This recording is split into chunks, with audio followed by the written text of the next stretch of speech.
The snow stung Ethan's face like 1,000 tiny needles, each flake a reminder of the door slammed shut behind him. At 18, he stood alone on the icy sidewalk of his small Montana town, the wind howling through the empty street like a chorus of ghosts. His backpack, stuffed with a few clothes and a dog-eared copy of The Catcher in the Rye, felt heavier than the betrayal burning in his chest. Just hours ago, Ethan had sat at the kitchen table, his heart pounding as he looked into his father's steely eyes. "I'm gay," he'd said, the words trembling but resolute, a truth he could no longer bury. He'd hoped for understanding, maybe even a sliver of acceptance, but instead, his father's face twisted into something unrecognizable: rage, disgust, and a coldness that cut deeper than the blizzard outside. "You're no son of mine," his father had spat, his voice low and venomous. His mother, always the peacemaker, stood frozen, her hands clasped tightly as if praying for the moment to vanish. His older sister, Mia, stared at the floor, her silence louder than any scream. Before Ethan could process the words, his father had grabbed him by the collar, dragged him to the door, and shoved him into the snow. "Don't come back," he'd growled, tossing Ethan's backpack after him like trash. Now, standing under a flickering street lamp, Ethan shivered, his thin jacket no match for the Montana winter. The town of Willow Creek, with its quaint diners and snow-dusted pines, had always felt like home. But tonight, it was a stranger's land, hostile and unforgiving. His breath clouded in the air, and he wondered if he'd freeze before dawn. He had nowhere to go, no friends he could trust with this secret. No money, no plan. The weight of it all pressed down, threatening to crush him. But Ethan wasn't one to break easily. He'd spent years hiding who he was, smiling through Sunday sermons and family dinners while his heart screamed for freedom. If he could survive that, he could survive this. He adjusted his backpack and started walking, the snow crunching under his sneakers. The town's only shelter, a small community center run by a kind but overworked woman named Ms. Clara, was his only hope. He didn't know if she'd take him in, but he had to try. As he trudged through the storm, memories flooded back, moments of joy he'd clung to despite the suffocating expectations of his family. He thought of his best friend, Lucas, who'd moved away last summer but had always made Ethan feel seen. Lucas had been the first person Ethan told, late one night over a crackling phone call, and his response had been a simple, "I'm proud of you, man." Those words had kept Ethan afloat through months of doubt, and now they echoed in his mind, urging him forward. The community center came into view, its windows glowing faintly against the dark. Ethan's heart lifted, but as he approached, he noticed a figure standing near the entrance, bundled in a heavy coat. His stomach dropped. It was Mia, his sister, her face pale and streaked with tears. For a moment, hope flickered had she come to help him. But her expression was guarded, her eyes darting nervously. "Ethan," she whispered, her voice barely audible over the wind. "You need to leave town. Dad's, he's talking to Pastor John. They're saying you're a danger, that you need to be fixed." Ethan's blood ran colder than the snow. Pastor John, the fire and brimstone preacher who'd once called homosexuality a plague on the soul, had influence over half the town. If he and Ethan's father were scheming, this was more than just being kicked out. This was a war on who he was. "I'm not going anywhere," Ethan said, his voice steady despite the fear clawing at him. "This is my home too." Mia's lip trembled. "They'll hurt you, Ethan. You don't know what Dad's capable of when he's like this." Before he could respond, the community center door creaked open, and Ms. Clara stepped out, her gray hair tucked under a knit cap. "Who's out here in this mess?" she called, her voice warm but firm.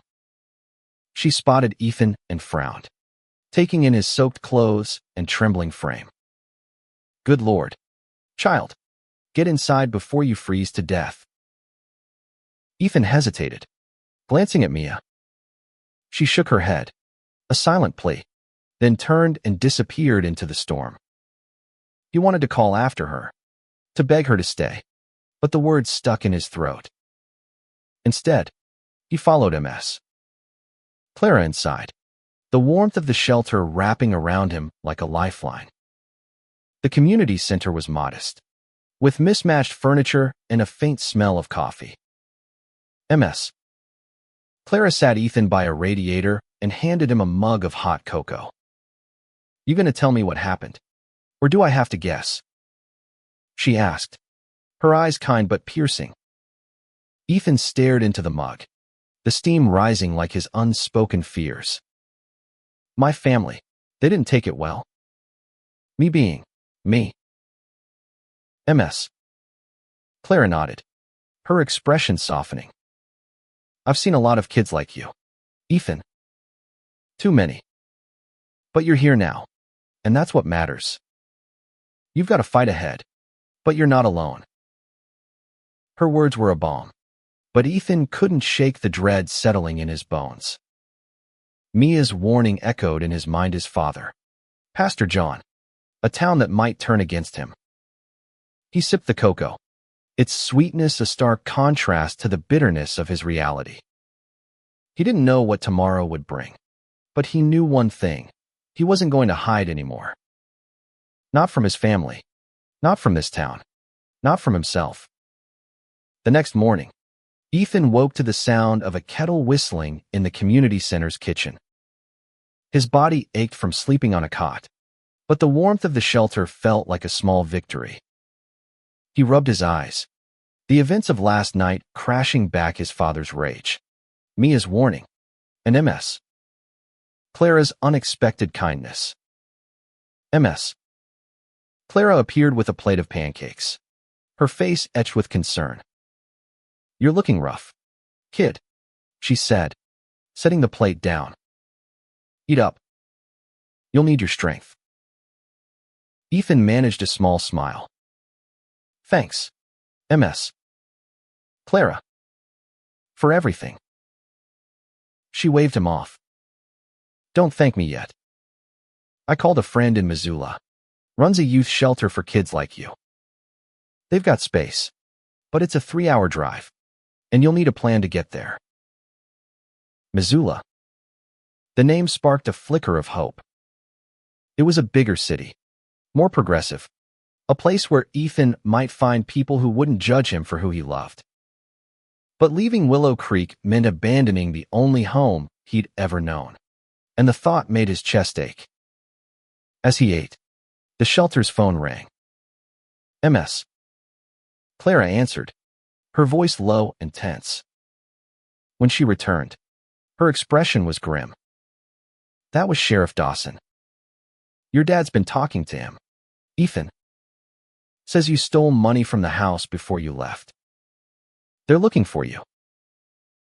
Ethan's fork clattered to the plate. "I didn't steal anything," he said, his voice rising. "He's lying." "I believe you, Ms. Clara said, her hand resting on his shoulder. "But your dad's got pull in this town. We need to be smart about this." Panic surged through Ethan. His father wasn't just disowning him, was trying to ruin him. Stealing was a serious accusation, one that could land him in jail, especially in a town where his father's word carried weight. He thought of Mia's warning about Pastor John and wondered how far this vendetta would go. "I need to talk to Mia," Ethan said, standing abruptly. "She was here last night. She knows Dad's lying." "Ms. Clara frowned. "Be careful, Ethan. If your family's turning on you, you can't trust anyone, not even your sister."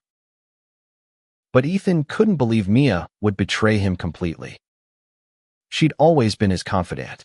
The one who'd sneak him extra cookies when their mom wasn't looking. The one who'd listen when he rambled about his dreams of becoming a writer. She had to be on his side. At least a little. He borrowed a coat from the shelter's donation bin and slipped out. The morning air crisp and biting. The town was waking up. Shopkeepers sweeping snow from their doorsteps. Kids laughing as they built snowmen. Ethan kept his head down, his heart pounding as he made his way to the library, where Mia worked part-time. Inside, the library was quiet, the smell of old books calming Ethan's nerves. He spotted Mia shelving books in the back, her movements slow and deliberate. When she saw him, her eyes widened, and she glanced around nervously. "Ethan, you shouldn't be here," she whispered, pulling him into a corner. "Dad's furious. He's telling everyone you're a thief." "I didn't take anything," Ethan said, his voice breaking. "Why is he doing this? Mia? Why do you let him?"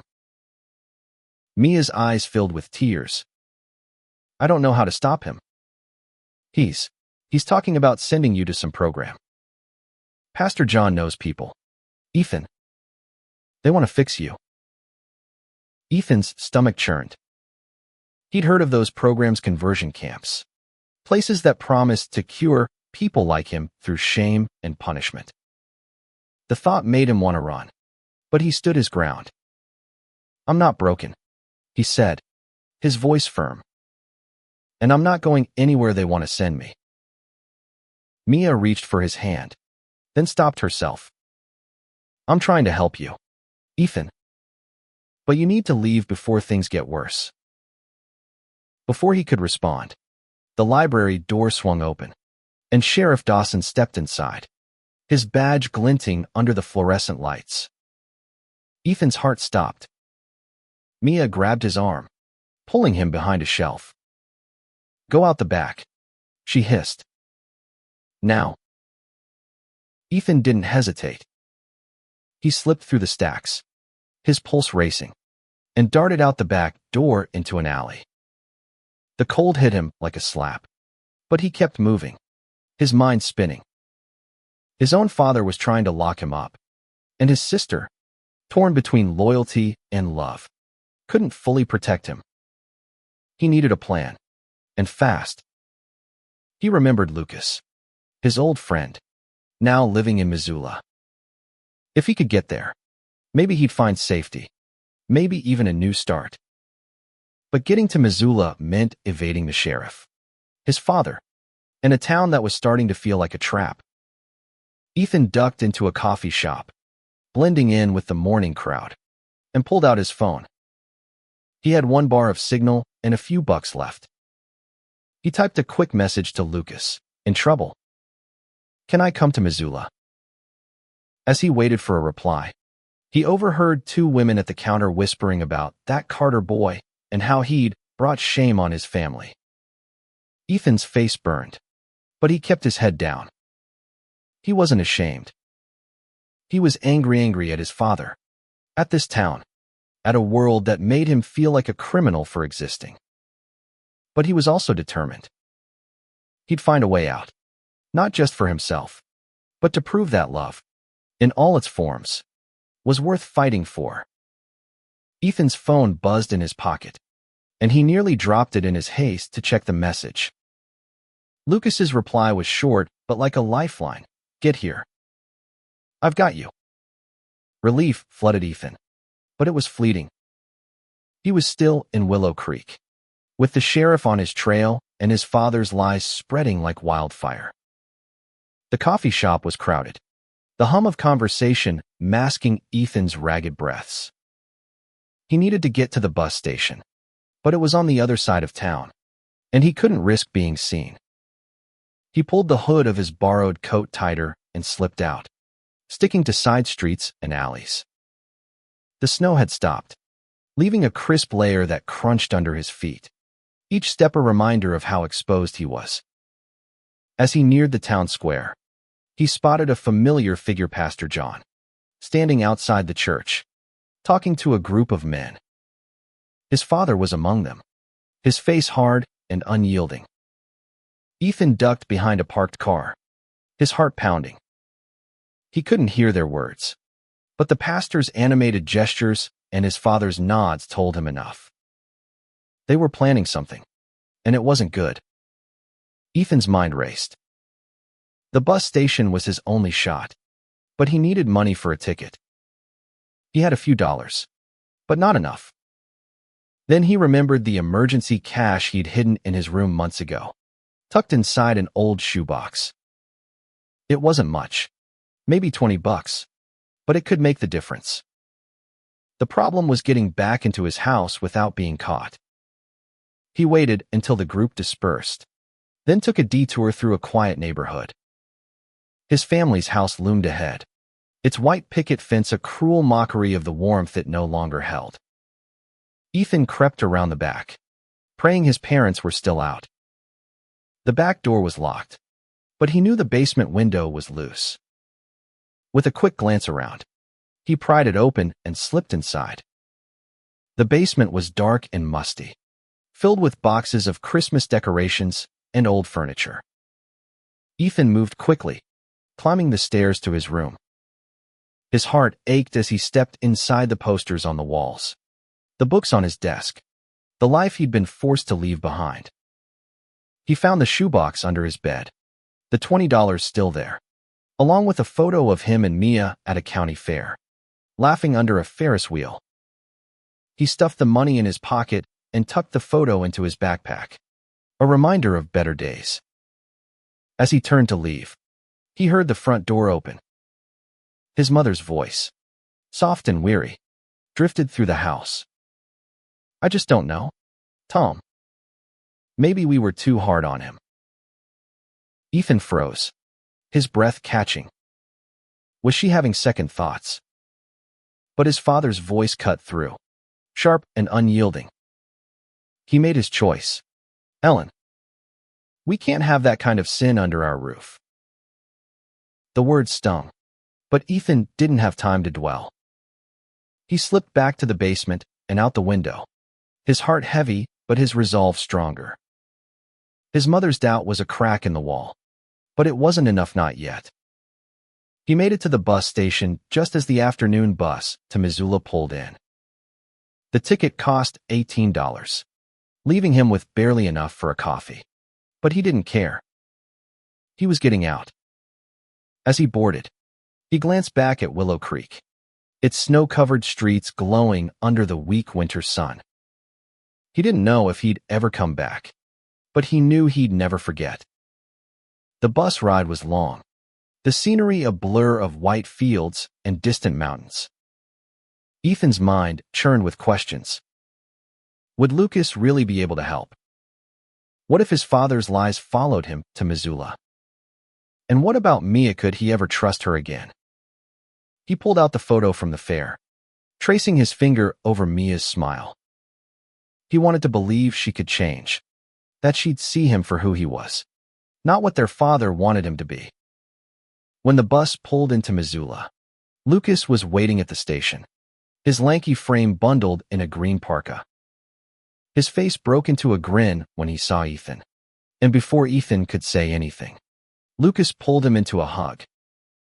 "You made it," Lucas said, his voice thick with relief. "I was worried." Ethan's throat tightened. "Thanks for this, man. I didn't know who else to call." Lucas waved him off. "Your family, Ethan. Come on, let's get you warmed up." Lucas's apartment was small but cozy, with mismatched furniture and a view of the Clark Fork River. Over pizza and cheap soda, Ethan told him everything: the fight, the blizzard, the sheriff, his father's lies. Lucas listened, his expression shifting from anger to sadness to determination. "You're not going back there," Lucas said firmly. "You can stay here as long as you need. And if your dad tries anything, we'll figure it out together." For the first time in days, Ethan felt a flicker of safety. But deep down, he knew this was only a pause in the storm. His father wasn't done with him, and Willow Creek's shadow loomed large. Ethan wasn't just fighting for a place to sleep, was fighting for his right to exist, to love, to be. And that fight was far from over. Missoula felt like a different world. The city buzzed with live, college students laughing in coffee shops, street musicians playing under fairy lights, a vibrancy Willow Creek could never match. Ethan spent his first week at Lucas's apartment, sleeping on a lumpy couch and trying to piece together a plan. Lucas was a lifeline, but Ethan couldn't shake the fear that his past would catch up. One morning, as he scrolled through his phone, a message from Mia popped up. "I'm sorry. I didn't know how to help you. I'm trying to fix this." Ethan stared at the words, torn between hope and distrust. Was she really trying? Or was this another trap? He didn't reply, but the message lingered like an open wound. Lucas introduced Ethan to a local LGBTQ+ youth group, a small community that met in a church basement. The first meeting was overwhelming, kids his age sharing stories of rejection, resilience, and hope. One of them, a trans girl named Riley, caught Ethan's eye. She had a sharp wit and a warm smile, and when she spoke about her own journey, Ethan felt a spark of connection. They started talking after the meeting, swapping stories over hot chocolate at a nearby diner. "You're brave. You know," Riley said, stirring her drink. "Not everyone can walk away from their family like that." Ethan shook his head. "Doesn't feel brave. Feels like running." Riley's eyes softened. "Sometimes running is the bravest thing you can do. It means you're choosing yourself." Her words stuck with Ethan, a reminder that survival was its own kind of courage. Over the next few weeks, he and Riley grew close, their conversations a mix of laughter and raw honesty. She told him about her own struggles being kicked out at 16, couch surfing until she found the youth group. Ethan admired her strength, and slowly, he started to feel something new, hope, not just for survival, but for a life where he could be himself. But the past wasn't done with him. One evening, as Ethan and Lucas walked home from a movie, a police car pulled up beside them. Ethan's heart sank as Sheriff Dawson stepped out, his face grim. "Ethan Carter, we need to talk." Lucas stepped forward, his voice steady. "What's this about, Sheriff?" Dawson's eyes flicked to Ethan. "Your father's filed charges.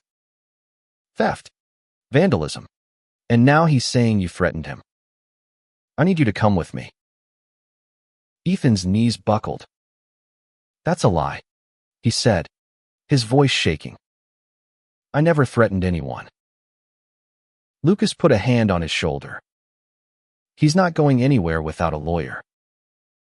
Dawson sighed, looking tired. "I'm just doing my job, kid. Come down to the station, and we'll sort it out." Ethan's mind raced. His father was escalating, turning his rejection into a full-blown attack. He thought of Mia's message, "I am trying to fix this," and wondered if she'd known this was coming. Against his better judgment, he agreed to go, but only with Lucas by his side. At the station, Ethan sat in a cold interrogation room, Lucas pacing outside. Dawson laid out the charges. His father claimed Ethan had stolen money, trashed his room, and sent threatening texts. The evidence was flimsy, few missing dollars, a broken lamp in Ethan's room, but in a small town, his father's word was gold. Ethan felt the walls closing in, the life he was trying to build slipping away. Then, a surprise. Mia walked into the station, her face pale but determined. She carried a folder, her hands trembling as she handed it to Dawson. "This is proof," she said, her voice steady despite her fear. Ethan didn't steal anything. I found the money in Dad's office. And those texts, they weren't from Ethan's phone. I checked the records. Ethan stared at her, his heart pounding. Mia had risked everything, her relationship with their parents, her place in Willow Creek, to stand up for him. Dawson flipped through the folder, his expression softening. "This changes things," he said. "I'll need to verify this. But if it checks out, the charges won't hold."